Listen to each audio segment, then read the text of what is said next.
when it comes to money, I have a hard time letting other people pay for me because I don't want them to have power over me. Something with hyper independence, it can come from a place of undeservedness, a place of unsupportedness.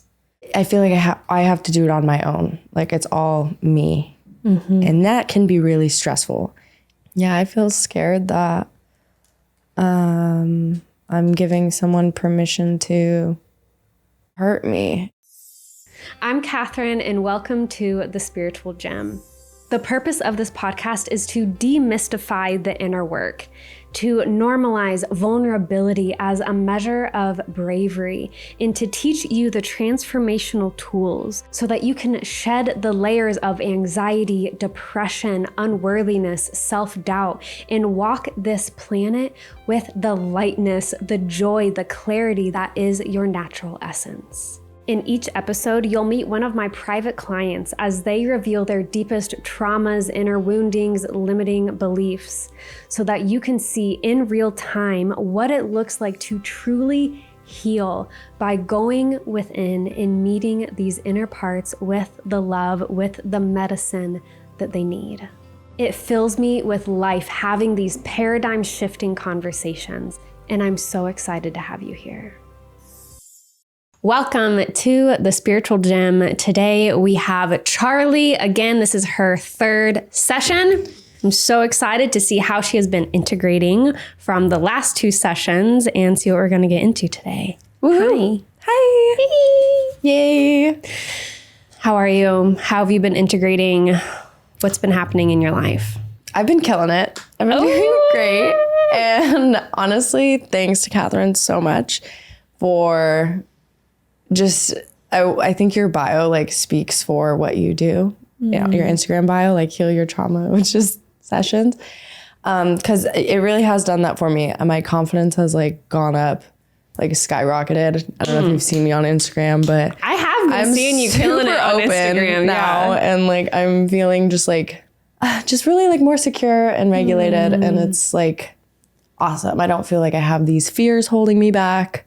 I feel like I've kind of integrated a lot of mind blockages that like would stop me from doing things, like the fear of like not being good or like being a bad person or like whatever. I was just afraid to like be myself because of conditions, and I kind of broke through those in these sessions.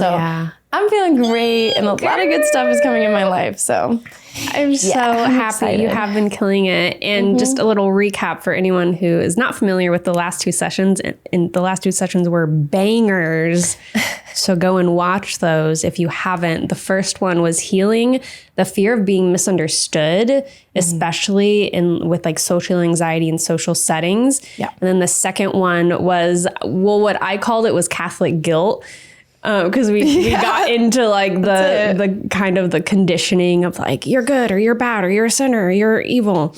The nun. And the relationship of the nun and the rebel. And and the core thing in that was, I think it was the feeling of like, I'm bad, right? Yeah. Like I was afraid to be a bad person. Yeah. Yeah. Mm-hmm. So that would like stop me from doing a lot of things, like feeling confident with just living life. Yeah, that was a big one. So feeling good. Instagram bio is on point. The bio is, I believe, I'll help you heal the trauma you've been analyzing in therapy for the last 10 years. Yeah. Yeah. And I'm like so glad that this aligned with you, because it like really has done that for me. And I've gone to counselors and stuff like that, and it just didn't work out. But you hold a different kind of space. So for all the viewers out there, I just have to share that because I'm really grateful. Thank you. Yeah. That makes me so happy. Yeah. And it's literally been 2 sessions. Like we haven't been doing sneaky sessions like in between. No. It's literally been 2 And there's enough space sessions for me to like integrate. Yeah. too, That's so what that is was sometimes important for sure, is having that space of seeing, like, life is the real coach. Life is what is really going to be offering you your divine curriculum, as I call it. So if you like, you do a session and then you pay attention to what life is unfolding, what life is putting in your path, then you really have the opportunity to deeply integrate and embody a new way of being in the world. Totally. Yeah. Mm-hmm. Yay. Yay. Love you. Good stuff. In the way, I just think it's so funny also how people come into my life. You came into my life in a super odd, like random way. I met your friend Molly at the Mystic Manor, which is kind of a community hub. They host parties, they host gatherings in Venice. We live in Los Angeles or around the area. And I connected with Molly because I liked her energy and she was super sweet. And then she invited you to one of my gatherings for like spiritual women in business. And then we connected and then I invited you here. It's like, you never know what is going to unfold. Like sometimes this mind fucks me. Even just the side of the street you decide to walk on. I went on a walk yesterday. I walked on a different side of the street and then I found a book there were like multiple books. I grabbed that book and now I'm reading it. And that would never have been in my life if I hadn't been walking on the opposite side of the street that I usually do. It's like our life is constantly morphing and forming from the random things that happen, the random connections and the things that we do. And we get like pulled in different areas. And I was totally pulled towards this. And like, there was a part of me that wanted to get my process of like being confident in myself recorded. So it was totally divine that you asked me that. I was like super lit up by it. And I was like, yes. Heck yeah. And it came in through like, people that I know. So that was even more divine. Yeah. Divine orchestration. Love it. I love it too. Yeah. Okay. Stuff. Do you have an idea of what you would like to work with in our session today? I was trying to think about what I could go over for this last session. And I feel like pretty good. So I don't know if it would be better to like start off with questions because I don't necessarily want to make up or not that I would make up a problem, but like pull out a problem that's like maybe doesn't need to be pulled out. Yeah, we can definitely start with questions. And I think this is a good point too of coaching isn't just problem solving.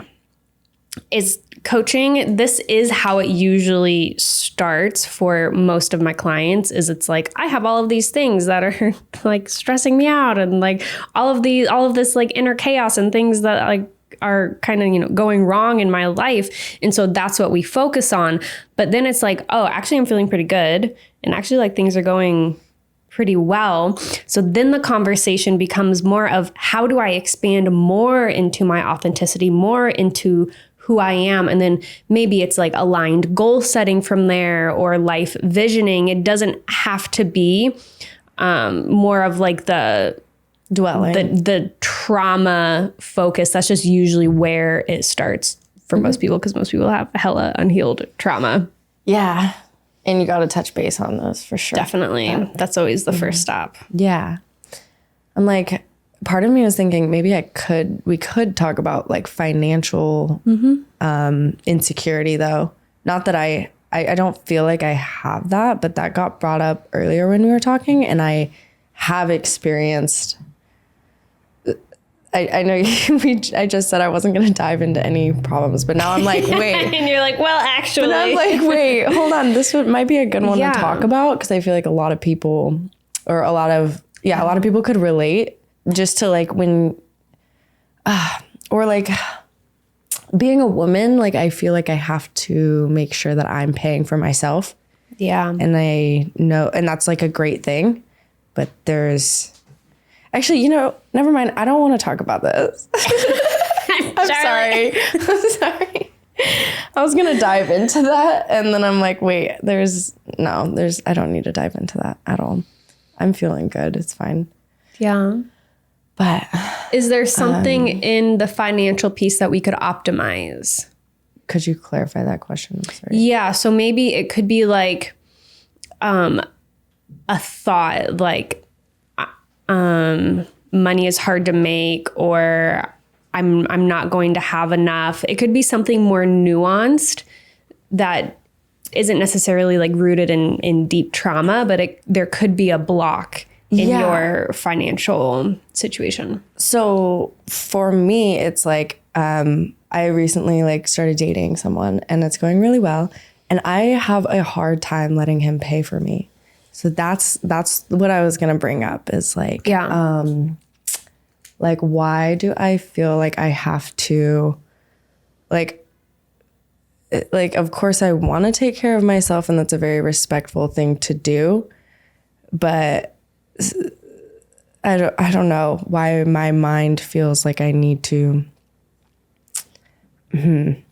What's the underlining question here? Like, I feel like I have to do it on my own. Like it's all me. And that can be really stressful. And I'm sure a lot of people, men and women, feel the same way. And this comes from like, we like, maybe everyone feels like they have to do it on their own. And that's just because that's the system that we have when it comes to money. And so I guess I'm trying to figure out a way to make our system a little bit more collective, because I'm sure I'm not the only person that feels like I have to do it on my own.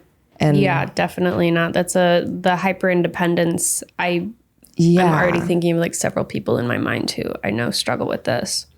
So yeah, I guess that's something I could talk about in this session. Yeah, I think this would be good to work with. And, like always, we'll just explore. Exploring is the first step in the model. Explore, express, embrace, embody.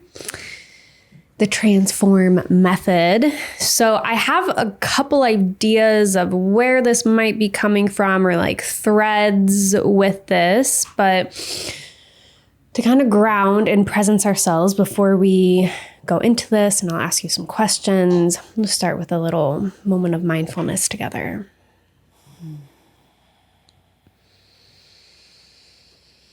Relaxing into the physical body.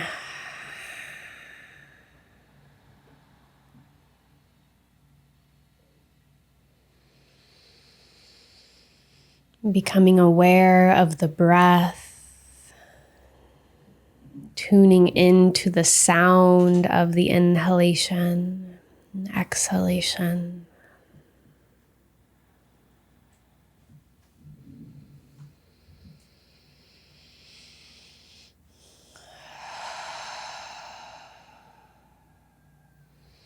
Expanding your awareness, your energy to the space and walls around you. Expanding your ability to hold for all that is here, within you, without you.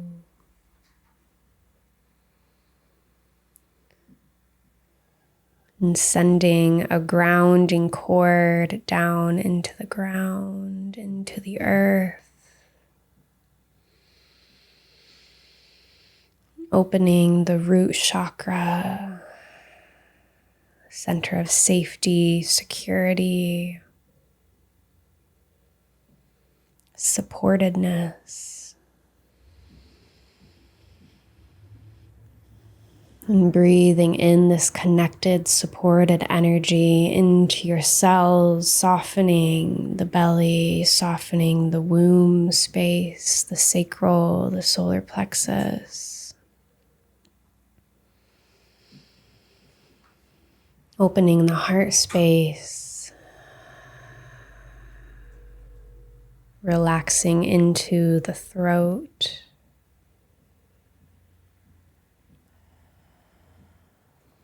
Softening the third eye space, the center of inner knowing and intuition.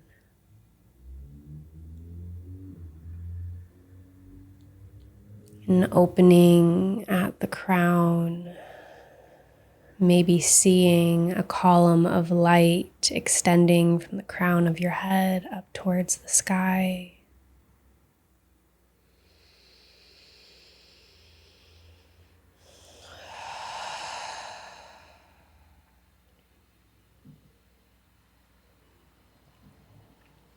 And breathing in this supportedness, this love, this safety, presence. And on the exhale, sending this beautiful energy before you, blessing this time together, blessing this session. Knowing that the highest good for all concerned will unfold as it always does. And on your own time, opening the eyes, and taking a moment to look around you, anchoring the nervous system into this moment.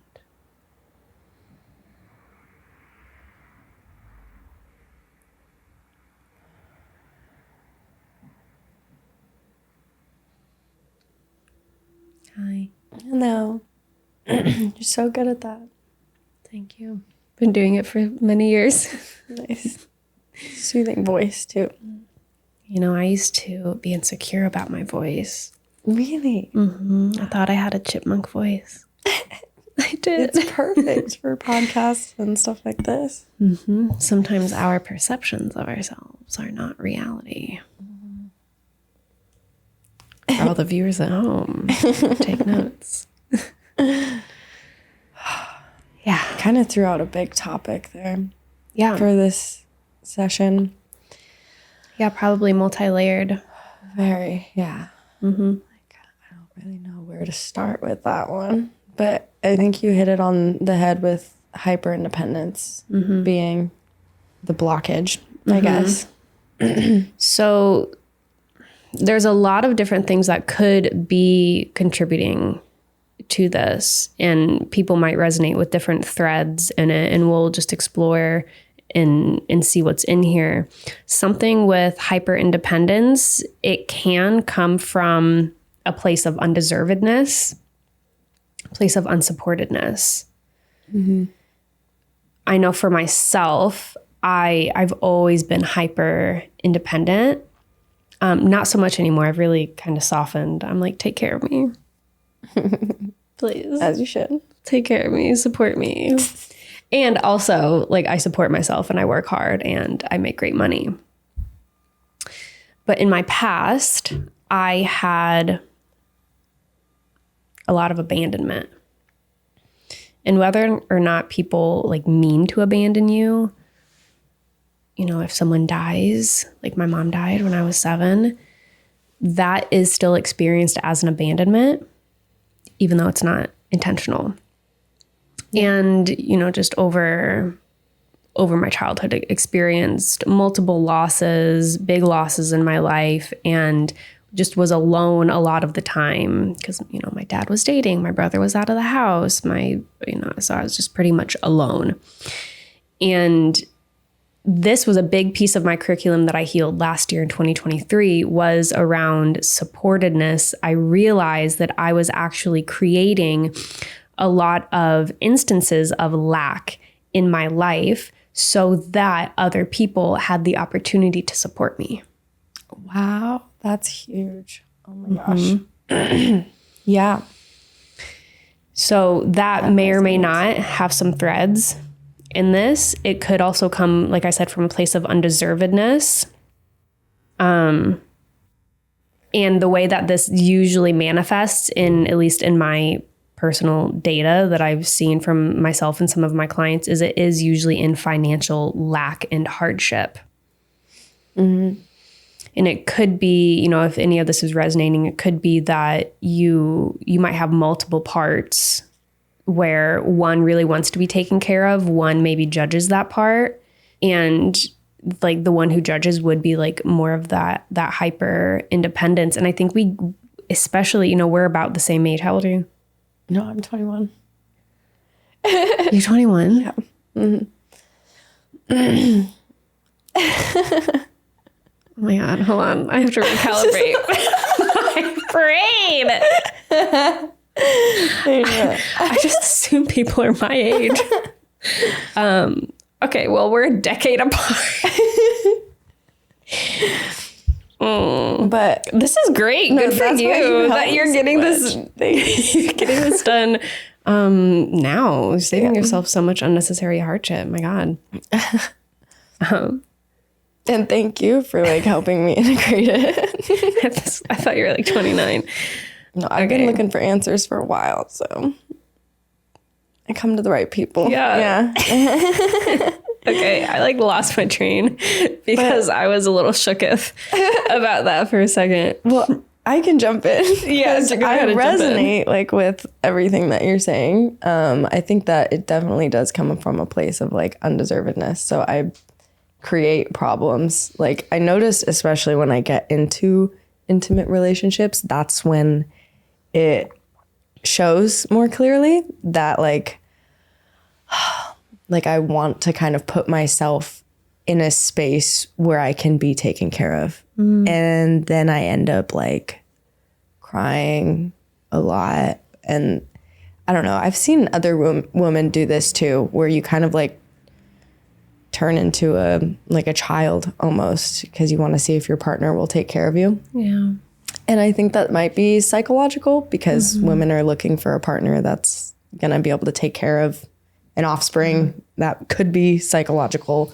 I think that would be like genetic. That would be like evolutionarily embedded in our like psyche, in our instinct. Yeah. Women do want providers. We do want people who are going to be able to be stable, going to be able to, you know, take care. Yeah. Take care of us, because this is pretty much the only, like extremely recently in the evolution of humankind where women have had like pretty much equal power as men do. No, it's true. Yeah. And I mean, so I don't know if I would label that behavior as hyper independence, but it definitely feels like a blockage because like I don't want to be calling my partner crying, you know, like I want to feel like that strong woman that like I entered the relationship as. Yeah. But naturally I tend to, or I've analyzed my behavior and I tend to sometimes like fall into a baby character. Yeah. You know? Yeah. Like, and that's okay. But when it comes to money, I have a hard time letting other people pay for me because I don't want them to have power over me. Like that's the biggest thing. Okay. Like, oh, I did this, now you owe me in like some other energetic form or whatever. Yeah, really interesting. Yeah, so it's definitely multi-layered. I remembered I was going to say earlier is that growing up, we didn't grow up in the same. You're like still shocked in the same way, but growing up, I remember, at least for me, receiving a lot of messages through culture and through songs, like, you know, the song INDEPENDENT. Do you know what that means? No, Tatum's jamming to it.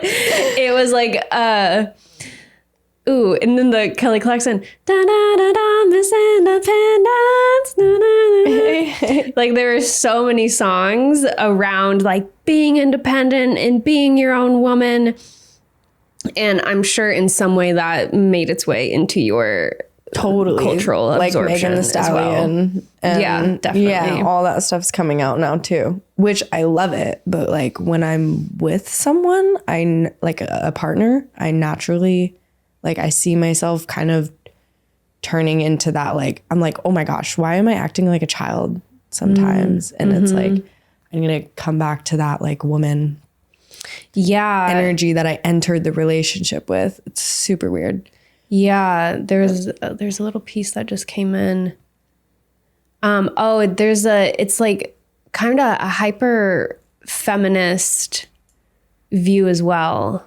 There's something around that, and not saying that you are like hyper feminist or anything, but there is like kind of like I don't need you, like I can take care of myself. Don't try to help me. Totally. But then also a part that's like, but do you want to help me? Yeah, but will you? Like, yeah. Will you help me? No, totally. That's it. Yeah. I don't know if that's a bad thing. But no, none of that is I have both of those parts, like super loudly, super clearly in my relationship. And I think the opportunity for healing or the opportunity for shifting is the judgment that you have of either, or that one part has of the other. Because I will put on baby voice in my relationship. Like I will like play it up and be like, like make it like a character. And I'll be like, do you want to hold me? Yeah, right? Because I want snuggles, And but also I'm like, all right, I gotta get to business. Let me serve these clients and make this money. Yeah, there's those two parts. So I think we get to be all of it. And I know we get to be all of it. And the opportunity for healing, for leveling up, is not judging ourselves for it. Hi, babe. Coming in here to say that if you like my energy, if you vibe with my teachings, get on my newsletter list. Some people use their newsletter as like a glorified sales page. Mine is more like an intimate look into my life, into my deepest teachings. It is where I share my heart. It is where I share my greatest insights and really my daily curriculum of what I'm learning. I bring that directly to you in your inbox. So go to the show notes and we can connect. Okay. Yeah. Because sometimes I feel like maybe I'm too hyper, like, no, I don't want you to help me because I don't want you to have the opportunity to have like power over me.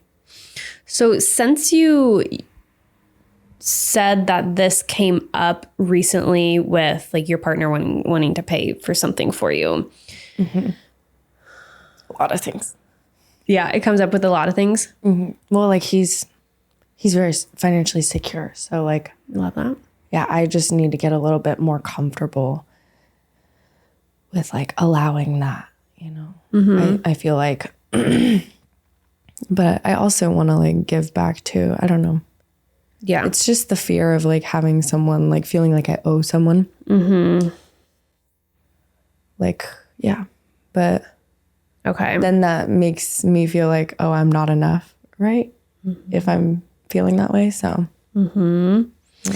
So search in your mind for either the most recent time where you were feeling this, like, I don't want you to pay for me, or I don't want you to take care of me. I don't want you to have power over me. This can be with your current partner. It could be it was just going to get food. And then he like wanted to pay for me, and he had already paid for like several other things before that. And so I was like, I literally told him, I was like, I just, for some reason, don't feel like I want you to pay for me because I don't want you to have power over me. And then he was like, I would never ask you like for any kind of like, I want to do this. So, so I think he assumed that I've had like, felt like I needed to like, like exchange sex or something like that if a guy is doing that with me, which isn't really the case, but also sometimes like that's in the back of my head. Yeah. Like how can I like, I don't know. Either way, it comes across as like my energy is not enough. So I don't feel like deserved of you paying for me when you offer. It's like that thing when you see your parents growing up and like you go out to dinner and one parent is like, no, let me pay. And then the other one's like, no, let me pay. And then they're both just, and then you're just saying, let me pay to be like the bigger person. Like both people want to have power, And so I'm always just like, let me just pay for myself. Yeah. And then, yeah, I don't know if that's necessarily an issue or not, but it does hinder me from just like relaxing in my like feminine role with the partner that I have now. So, yeah. Okay. So I'm going to have you close your eyes. We'll take a moment to ground. Sending that cord back into the earth.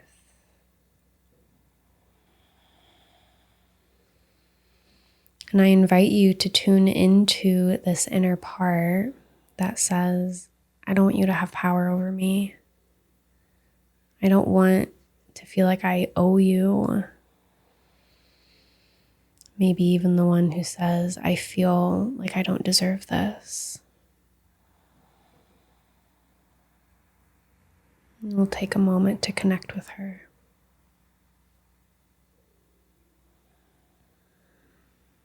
And when she's here, hand her the mic. I want to hear directly from her, from the first person. What does she say? I feel that there's an opportunity to let someone take advantage of me and make me feel guilty for not providing. And so this puts me in a masculine role, which is not natural for me and honestly stresses out my nervous system and makes me feel like I have to do everything on my own and makes me want to push away everyone so that way I only have to provide for myself. And then that closes doors on a lot of relationships, not just with my romantic partners, but friendships too. Like everyone. It's like, I don't want anyone to have power over me. And I feel like this no longer serves me because then I'm assuming that other people have power over me, which they don't. And I have free will. So, but at the same time, I feel like entitled saying that. So I just stick with the, let me be Miss Independent. Yeah. You know, I don't want to feel guilty for making anyone pay for me or whatever. Yeah. So I think fair. A little bit of what we just did was we kind of talked from that part and we kind of talked about that part. It was like kind of mind and like kind of dropped in. Yeah. Sorry. I can always tell because it's a little bit of a different energy. And I think like we got the gist of what's going on for her, but I wonder if there's an opportunity to connect with her a little bit deeply, a little bit more deeply and feel what she's feeling. I don't want you to take care of me.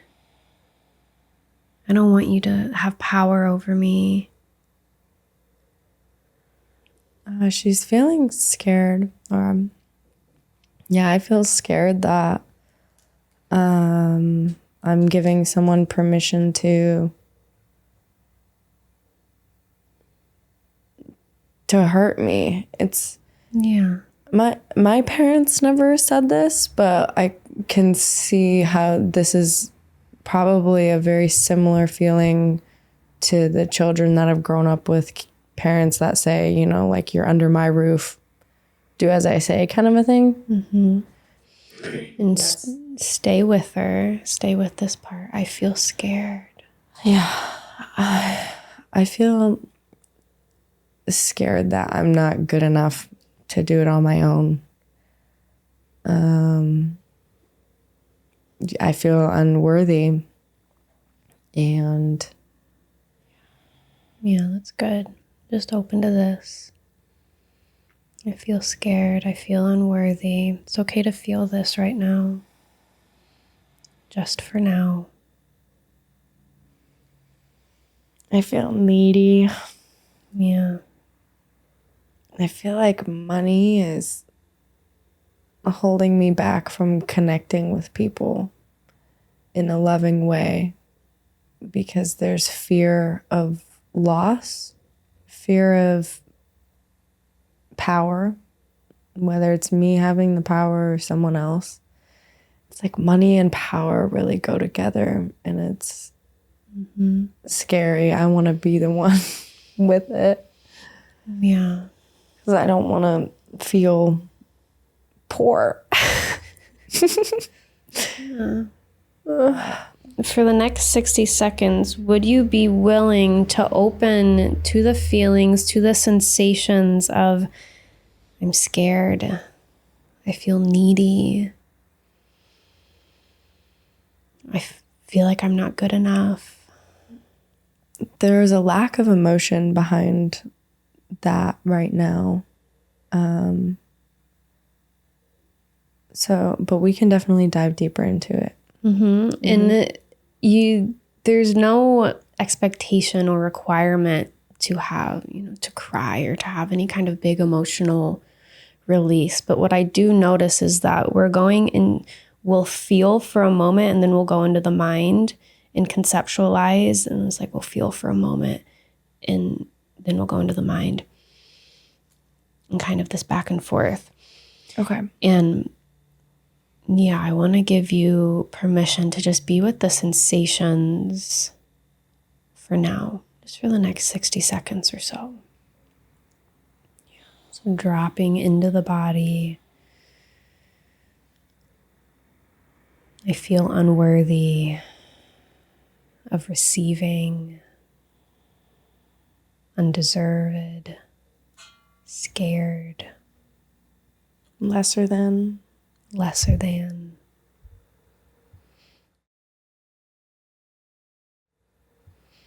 Wow. I'm realizing how attached this part of me is to the physical and material world.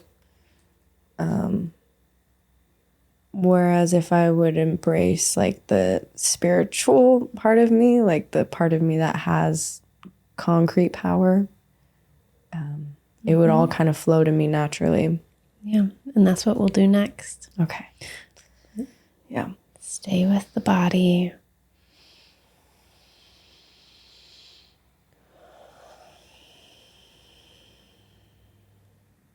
And staying dropped in here, doing good.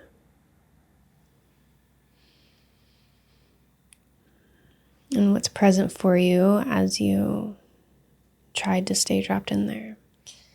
Just over and over, I keep, that part keeps saying, I'm not good enough. I'm not good enough. Yeah. And as she's saying that, I see myself reaching over with a credit card to be like, here's proof that I'm good enough. Let me use money to show my worth. Yeah.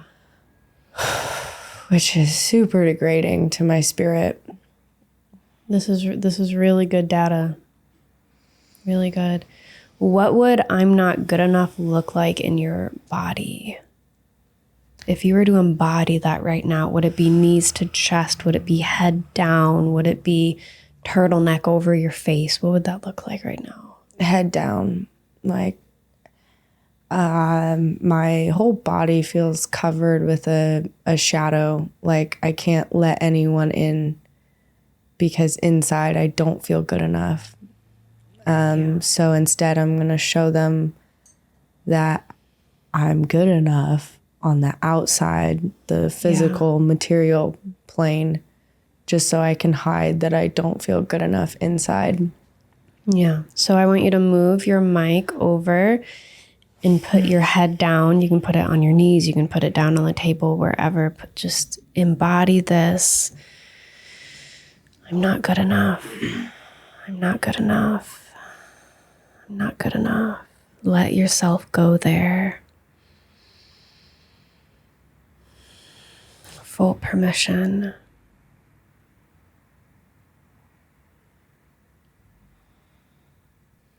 I feel like this is such a prominent topic. Like when I'm with her, she feels like she's like climbing over bodies to try and like prove herself.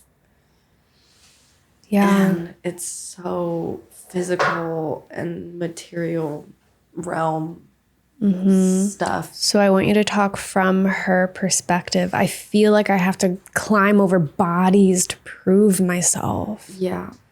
Like, and I look around and I feel like I'm in a rat race. Oh, yeah. Insecurity, like rat race society type of, like, what's even the point of keep going? And then this caused more problem, or if I'm speaking from her. This causes problems in my job. I don't feel satisfied with what I'm doing. I don't feel satisfied with my friends. I look at the people that are around me and I'm almost upset by where I'm at in life. And it all comes back to not feeling worthy. And I need to prove myself with money and physical things. Yeah, really good.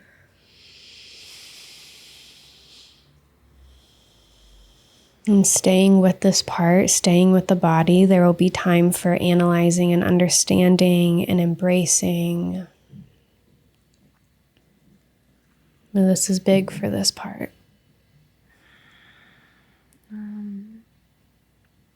And you don't have to think about what to say.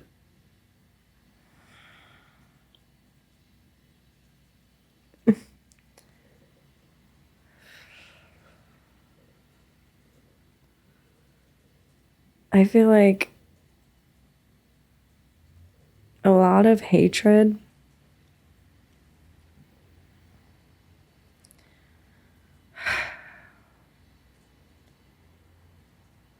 towards money in the system of exchange. I just can't get rid of this other voice that's like, yeah, but we have to like have some sort of system. Do you feel like there is another part of you who doesn't want this to be felt? Is there resistance present? There's definitely another part of me that's trying to get away from this side. Because I enjoy money too. I'm not upset about it. But I think the part of me that is really hurt is that I feel like I need to work for my worth with the system that because like, you know, and then that's what makes me unsatisfied when I'm like at work, because I'm like, wow, I'm doing this just for money, just to like get stuff, just to like prove myself. But I hate saying that because there's also a part of me that like sees the part, like, I know money is like a good thing and like I enjoy it, but I'm gonna stick with that insecure side because it needs to be addressed. Yeah, good. And she feels like I have to work for my worth. And then I'm like, why aren't we just living in tribes again? And then then the mind is real active with this one. It is. Clearly. I'm sorry. There's like a lot of mind energy with these feelings. And usually, I mean, this may or may not be the case, but anytime that I find that in a client session, the mind is particularly active, it is usually when we're talking about something that's quite big. Yeah. And worth is big. Worth is, extremely core. It can be extremely painful to feel unworthy. And so what I'm noticing is, let me know if I'm picking up on this correctly, is that you'll start to go into the feeling of feeling unworthy, feeling undeserved. But there's a depth that you won't really reach. It's like, and then we go into the mind. It's like we're starting to feel it. Oh, but then we'll think about the system and we'll think about why this shouldn't be like this. And then it's like, okay, well, let's come back. And then we're starting to feel it. And then we're veering off and going into the mind again. Totally. Yeah, you described that perfectly. And so I guess should I try to break past that point and get down into the depth? I don't know why. That would be one route that we could take. We could also just work with the mind. Okay. Yeah, I'm not sure how deep I can get with that. And that's okay. We don't ever have to like force something, but it's good to have the awareness of, oh, this is the pattern that I'm taking right now. This is the pattern that's happening right now, is I'm starting to feel, but then there's like resistance to feeling the depths. I don't really want to feel the depths of my unworthiness right now. Yeah. It's like, at least we're on to that's happening. And you've made a lot of statements that we can take through a mind process, and working with thoughts is still super, super powerful. Yeah. It's just usually in client sessions, especially people that I haven't worked with a lot, we're usually doing an emotional process, because that tends to be what's present most of the time. So a couple of the things that you've said, I have to work for my worth. I have to prove myself. That's the big one. Yeah. That I have to prove myself. Working for worth. Yeah. That ties into I'm not enough as I am. And then my mind wants to be like, yeah, but like, what else would you be doing if you were just like sitting there? Like, it's good that you work for a higher level of worth. But then I'm like, okay, but as a child, that was so hard to see, like so much pressure, like, oh my gosh, I'm not enough just as like a human being that was born. I have to go out and like do something, like, I don't know, fit in somehow. Have we talked about the spectrum of worth and like beyond worthy? Okay. So this will be good to talk about. So I see worth as a spectrum.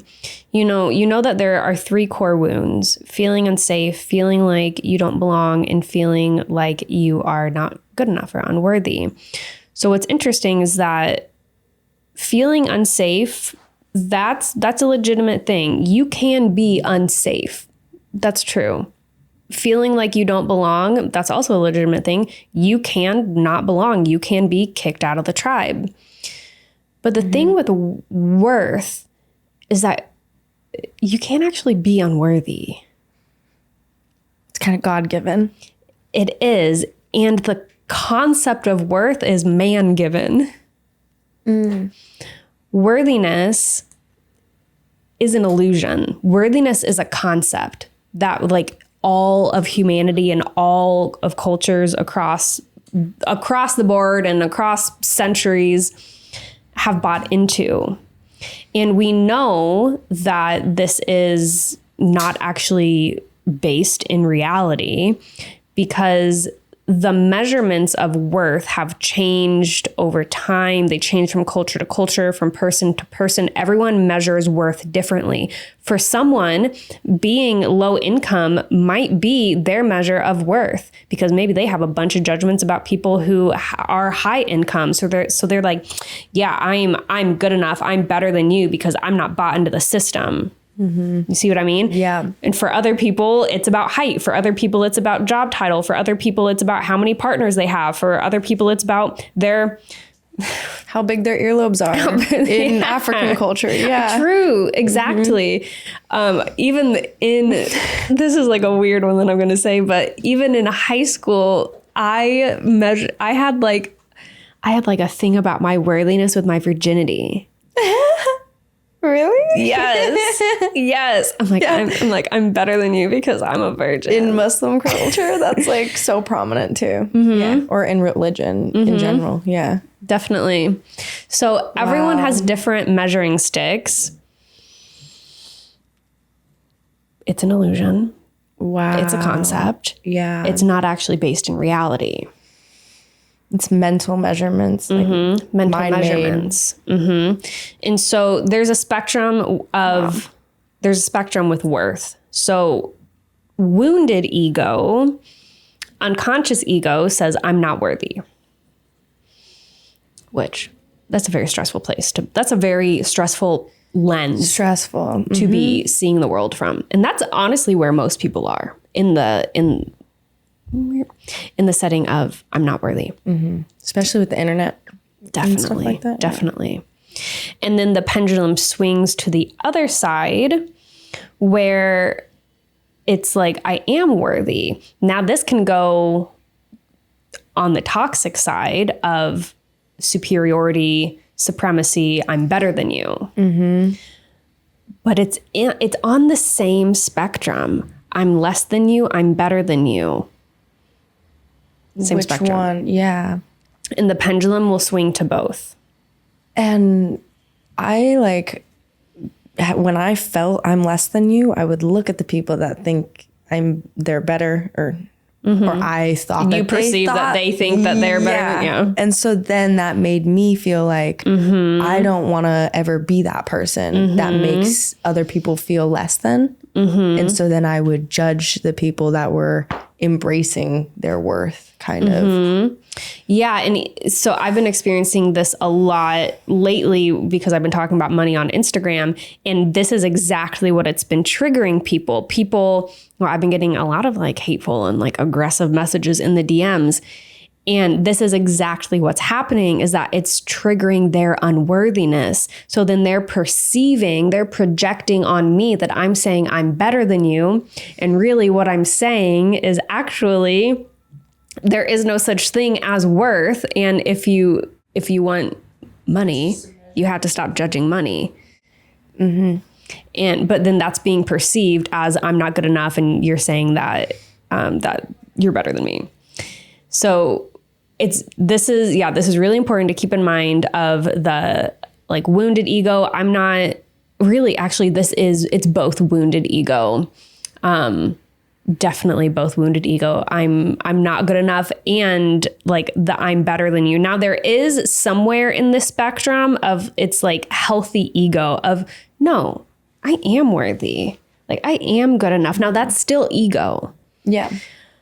But that is healthy, integrated, maybe like in the middle of the spectrum there. It's like healthy, either way, it's an ego. Integrated. It's like I do deserve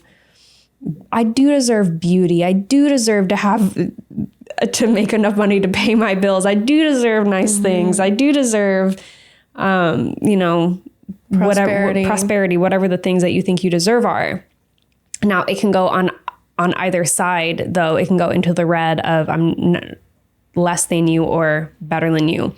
Now, there is an opportunity here to pop out of the spectrum into spirit, which you keep feeling like that pull of like the spirit is like, but get out of the material. You are worthy. Get out of the material world. Yeah. And it's this essence of I am beyond worthy. Wow. Yeah. That one's good. And that's like, there are no, it's like, bitch, I'm motherfucking God.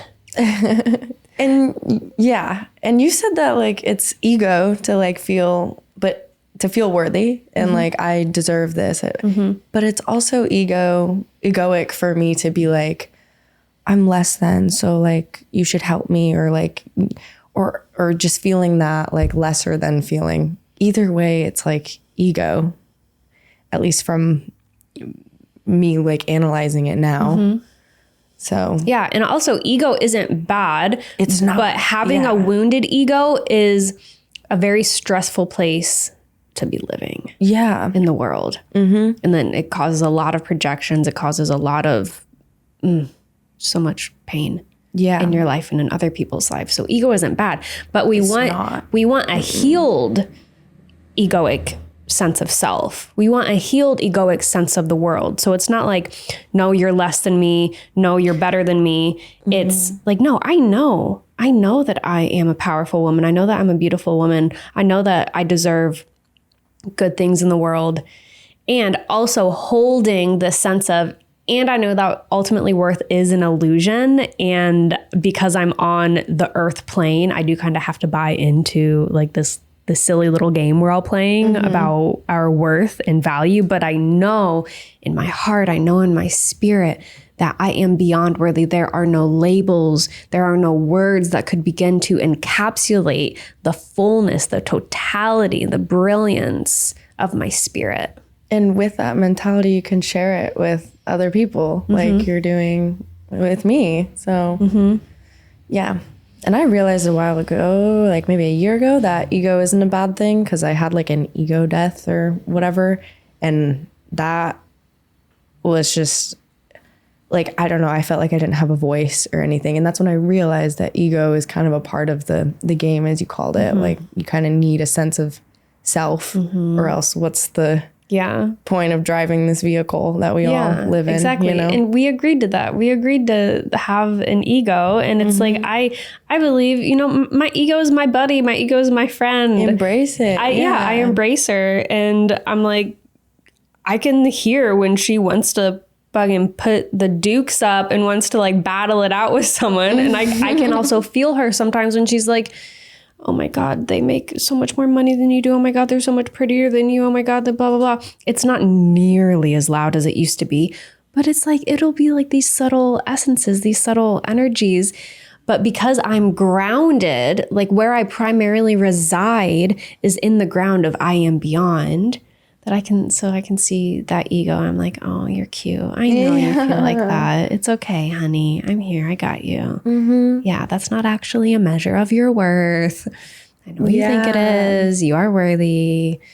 I give her that sense of worthiness. We do want to feel worthy. Like even though worthiness is an illusion, the Course in Miracles says illusions are as powerful in their effects as is the truth. So if you feel unworthy, you will likely manifest situations where you are unworthy of the things that you want.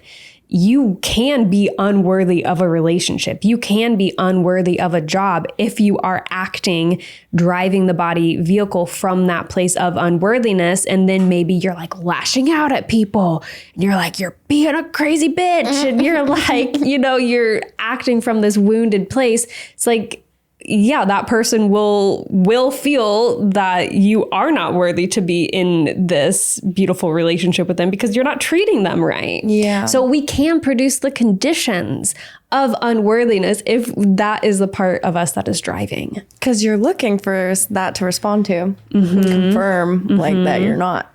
It's like a trap of the mind. Yeah. So, okay. I would love to go through a thought work process. Do you see me talking about thought work on Instagram? It's a big pillar of the work that I do. Thought work, you can call it mindset work. I think mindset is a little vague and it's also overused. Oh, yeah. Okay. So I call it thought work when we're working with a specific thought. And this is definitely a thought that I have had to question. This is also self-inquiry or questioning thoughts, all the same thing of what we're doing right now. Okay. This thought, I have to prove myself.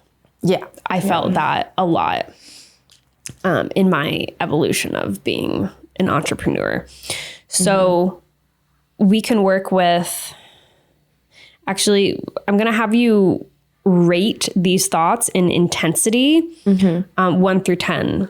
Okay. I have to work for my worth. That one is definitely up there. Like that's probably the one that keeps coming up. Like 9. Yeah, 9. Yeah. I have to prove myself. It's also up there, sitting with a 9. Okay, cool. I don't want to say 10. You could say 10. It's okay. I'll be taken advantage of. Oof. That's also up there. Probably 10. Okay. Because that's my like protection shield mindset. I have to do it on my own. Oh. That one gets really gets me on my knees. I'll put it at a 9 though. That one gets me on my knees.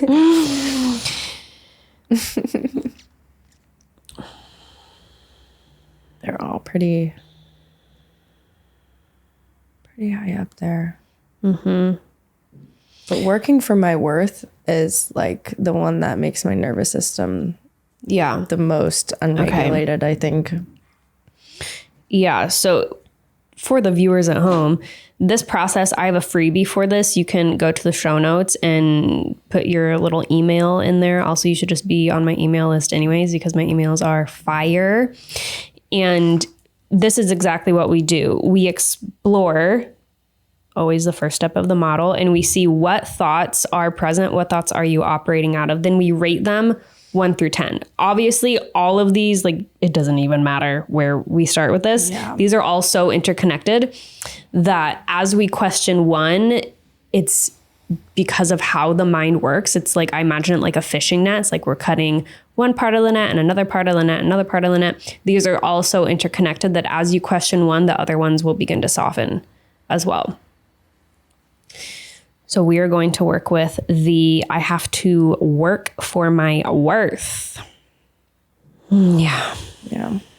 Okay. This is like a written meditation. We take this slowly. This is inspired by Byron Katie's work. So with this thought, when you're living in the reality of this thought, what do you do? What do you not do? How do you feel? What is life like? Life is like a big rush, trying to get somewhere, trying to get to a place of wholeness that I don't feel inside. And I just have a vision of like my arms like scraping anything I can get. It's a very like scraping by. It's a very struggling place to come from, survival mode. Yeah, feeling like I don't have enough. I never have enough. When will it end? It's honestly borderline. It's a place where I have gone to a very suicidal state from. So it's, yeah, a very intense one for me. Yeah. It's like, I'm not enough. I'm never getting there. And I look around and I see people who are feeling the same way because that's what my mentality is projecting. And so then I feel like the whole world is just whatever. And then I feel resentment towards, or I feel hatred towards the people that seemingly have it all together or handed to them. I feel lesser than, and like I want to hide away. Really good. Wow. And where do you notice that this thought comes up the most? I have to work for my worth. To be honest, it comes from when I was in high school. I went to a private Catholic high school, and there were a lot of people who were very wealthy around me.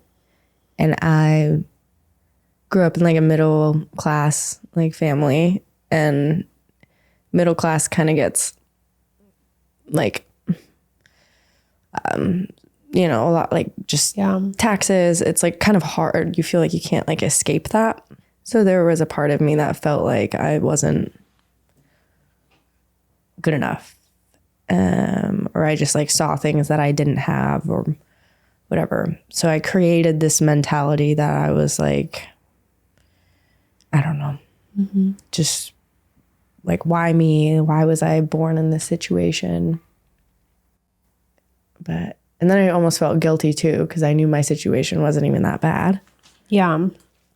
So where does this thought come up in your life currently? I have to work for my worth. I think it's because I have an idea that money equals worth. Not because, not why, where. Yeah, where does it come up? Not from. Where does it come up? When I'm booking a job, when I'm posting on Instagram, when someone is paying for me, when I look at my bank account. When someone's paying for me, that's where that arose like recently for me. And I talked about it in the beginning of the session. Yeah, it's when people are paying for me. Or like I feel like I have to pay for someone to show that like, no, I got it. I can do it. Like I have worth. Like I'm not needy Yeah. And so it comes up mostly in relationships, I would say. Okay. Relationships. Friendships. Does it come up ever with how you are like presenting yourself on social media? More recently, I've felt more worthy. Yeah, because even more feeling session- good. Even so feeling good. that's been great. But Yeah. before, I would overthink like what I'm posting or what I'm sharing because I'm like, wait, maybe I'm wrong, or like maybe I'm not worthy. It was like fear of being judged. But again, we kind of broke through that whole thing last session. So that was good. Good. So let's give this part a name. Give her an identity. Who is this part that's like, I have to work for my worth. I have to prove myself. I want to call her the orphan. Oh, the orphan. Yeah. Little honey. Just feels like very unsupported. Like I have to do it all on my own. Unseen, unheard, unworthy. Yeah. And she feels very lonely and struggling, surviving. Yeah. All of those like really, really like hard emotions to deal with. Yeah. And they have, like I said, brought me to suicidal states before. So I'm going to have you close your eyes. We'll take a breath here, sending that grounding cord back into Gaia.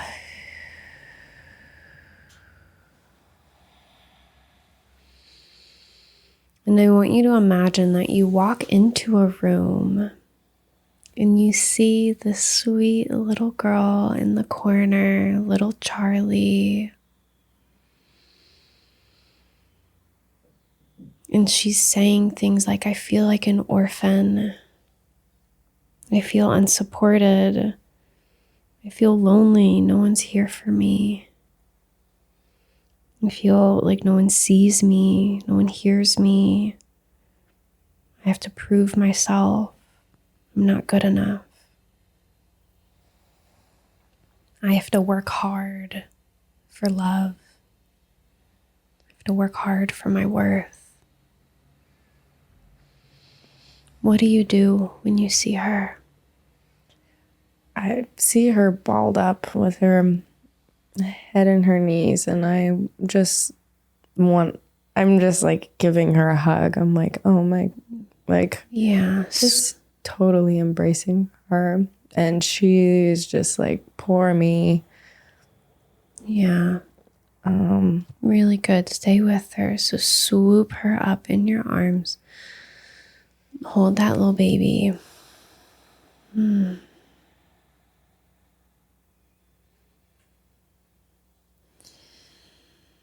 this is so healing.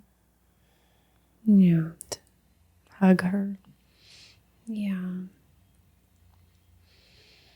And from love, what does she need to hear from you? You are worthy. And you don't need anything to prove that. You just need to feel it. Stand up. Stand in your power. Walk in it, and the rest will follow. And check in with her. Is she receiving that? Yeah, she's receiving it pretty well. Yeah. There's a part of her, that part of her in my mind that wants to be like angry about her situation and say, you don't understand. How could you, like... Yeah. But... She can respond. Yeah. You don't understand the struggle, the lack of support, the lack of just the lack of understanding. But the love that this other part of me is giving her she's receiving it very well. So Yeah, I'm going to give you a few sentences to say to her, and you can change anything so that it feels more resonant for her. But I want you to tune into, like, how does she need to hear this right now? So speaking from love, I know you feel unsupported. I know you feel unsupported. I know you feel like you're not good enough. I know you feel not good enough. And I know that you feel like you have to work hard for love, for worthiness. I know you feel like you have to work hard for love, worthiness. I'm so sorry that you have been feeling this way for so long. I'm sorry that you've been feeling this way for so long. I know this has been really hard. I know this has been really hard.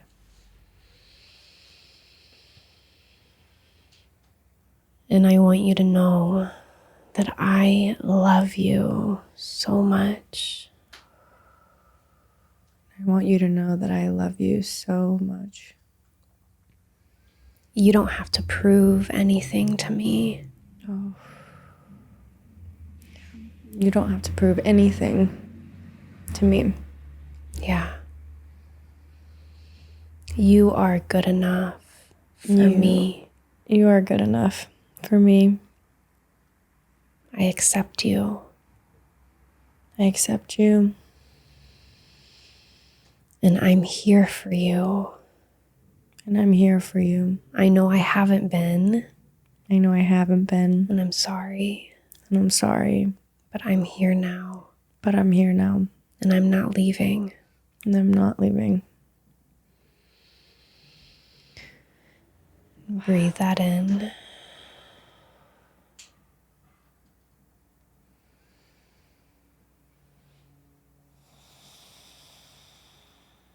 Yeah.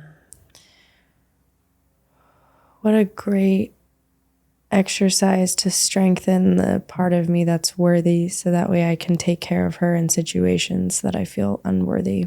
Yeah, exactly. Exactly.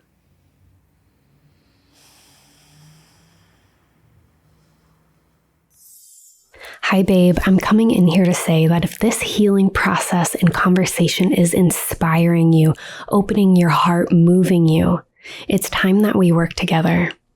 With me by your side, you will become your best partner, parent, lover, and friend. I'll help you heal from your past, unlock what's possible for you, and embody authenticity, confidence, and peace that isn't conditional to good things happening. In the show notes, you'll find the application for private coaching.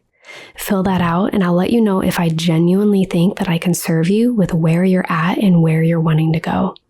I can't wait to see who you become.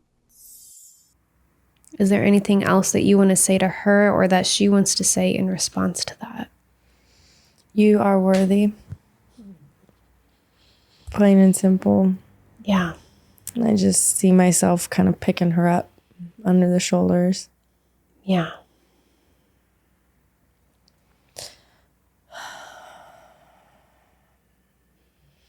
And you are valid in all the feelings that you're feeling. I'm sorry, the pain that you've been through.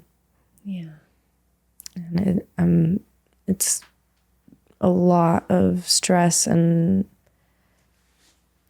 chaotic feelings and ways of thinking that led you to this down place that you're in. It's such a spiral, and I'm sorry that you've had to navigate that. It's a hard world to live in. Yeah. But I'm grateful that I can pick you up, because it doesn't have to be like that. Yeah. She's got you now. Yeah. So my next question is, how do you show up in relationships with this part, receiving your love, receiving worthiness, this worthiness? What changes in your relationships when people want to pay for you? I feel less nervous and I feel more grateful and gratitude rather than guilt. Yeah. It's more like gratitude, like, thank you. Because it still is very nice to have someone pay for you. But I'm less like, oh no, like I've got it, like less defensive and more like, thank you. Like, I appreciate that. Yeah. I understand where they're coming from. And that in turn makes me look more worthy too. Because I'm like, I appreciate it. Not, oh no, like. Yeah.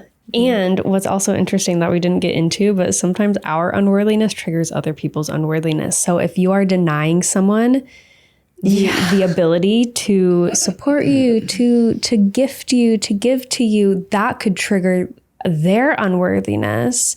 And then it's like, now you're just both triggered by each other and like for no good reason, So I love this. It's like, yeah, when we are giving ourselves that sense of worthiness, ooh, like I got you, baby, I'm here. Then we show up in the world more worthy. And accepting of it. We're perceived as graceful, as gracious, as open, as lovely, all because we've given ourselves that essence of worthiness that we were so deeply hungry for. Yeah. And the only thing that was blocking me was guilt now that we've gone over that mental process. Yeah. So almost done with this process. Yeah. Okay.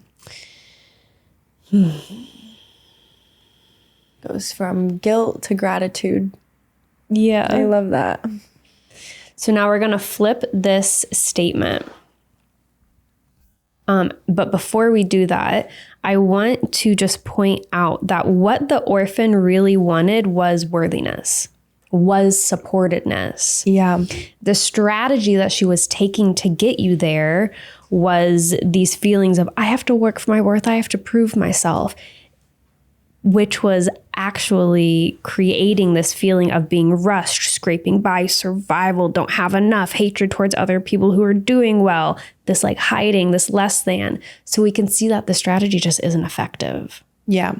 Like she was really trying to get worthiness, but it's like, oh, yeah, well, that wasn't working. So now we can upgrade the strategy. We can upgrade the operating system, which we're doing. Yeah. So flipping the statement, I have to work for my worth. Well, just the opposite of that would be, I don't have to work for my worth. Argue for that statement. Why is that true? Or worth will work for me. We'll do that one too. We'll do that one too. I told her, I'm like, oh, you, at least when I was talking to that part of myself, it was like, you just need to feel it. And then it kind of opens that door to receiving it. Because like if I blocked people off, like you said, it almost triggers them like, oh, like you're not worthy to receive, or I don't know. It just, if I'm not open to it, I can't receive it. You know, if I feel guilty by letting someone who wants to pay for my dinner, then it makes me like, it just doesn't make anyone feel good. Yeah, it doesn't make anyone feel good. And maybe that other person's like, oh, you don't like me? Oh, you didn't want, like, oh, this is like, you know, they're like, it's uncomfortable. It's uncomfortable. So tell me why it is true I don't have to work for my worth. Because worth is created. It's a total mind-made thing. And my worth isn't based around money. It's based around the energy that I exude. And if I'm exuding worthy energy, then I'm able to, how do I say this? Because I feel like it sounds so typical to be like, just like feel the way that you want to receive things. But it's really true. It really is true. So that's life is a mirror. Life mirrors to us our inner realities. It's more, I think, embracing it without feeling the guilt from the part of me that felt lesser than not having it, like from that orphan part of me. Because she always was like kind of, you know, I was like scared to lose that part of me because I didn't want other people who are struggling to look at me as if I'm trying to hurt them, because I've felt hurt by people that I thought were more worthy than me. Yeah. If that makes sense. And usually that was a money measurement, because that's just how my mind measures worth. And a lot of people's minds measure worth. In America, I mean, it's a capitalist society. So there's definitely that hierarchy when it comes to money. So yeah, so this part was creating a lot of chaos, inner and external chaos, when really all she wanted was you to embrace her and give her that sense of worthiness and supportedness. And the support, yeah. She felt like she was doing it all on her own, and no one understands. You don't have to do it on your own. I'm here. Strengthening that, worthy part of me can, like, I already see how that will help me when I'm in situations where she'll come up and be like, no, don't let them pay. And then I'll be like, you know what? I appreciate that. Are you sure though? Like, you know, I can say, I can still be nice and like acknowledge the gift and not be entitled. But because that's the other side of wounded unworthiness. Is entitlement and like superiority, supremacy. So it's like, we get to go into these situations, and, you know, you might feel like this again, and that's okay if you feel like this again. And you know that what she's really looking for is you, and you can voice it out loud. You can say, "Oh, I really don't want you to pay for me, but okay. Okay, if you really want to. Are you sure? Okay, I'll take it. Thank you." Thinking like, you know, be a little cute about it. So scale of 1 to 10. How strong does this thought feel? I have to work for my worth. Probably down to like a 5 now from doing that process. Nice. Which is great. Yeah. And I'm sure it will come up, but I feel more secure having a side of me that's like more embracing my worthiness. So So what I say is that if it's 5 or higher, then we need to question the thought. What I say for you right now is, because there are a lot of other related thoughts to this. I have to prove myself. I'll be taken advantage of. I have to do it on my own. If you were to question like 1 or 2 more of those, or all of them, this number 5, you wouldn't even have to do any more work with this thought. I have to work for my worth. And it would drop to like a 2 or a 1, because they're so interconnected. They're holding each other up. And as we're like pulling at these threads, it's like whoosh, they all fizzle. The whole garment dissolves. So give me a golden nugget that you are walking away from this session with. What did you learn? What did you realize that you never want to forget? I want to realize that I don't work for worth, or a golden nugget is just that I don't work for worth. Worth works for me. And when I can learn to have more gratitude and appreciation for the opportunities I have to make myself worthy, like when someone asks to pay for me, or even just like walking in a grocery store and I see someone that I might deem as more worthy than me, I now have this side of me that can kind of coddle the orphan and be like, you know what, you are worthy. Like that, you don't have to work for it. It's just nice to have that side that's reassuring her. Yeah. Because without it, life is a big struggle. Goes haywire. Yeah. Spiral. And I always like to keep in mind that this concept, it's a Taoist concept of the don't know mind. It's like, so you might see someone who you perceive is worthier. In your measurement. Maybe they have it all together. Maybe they look really hot. Maybe they're like whatever. They got the expensive things.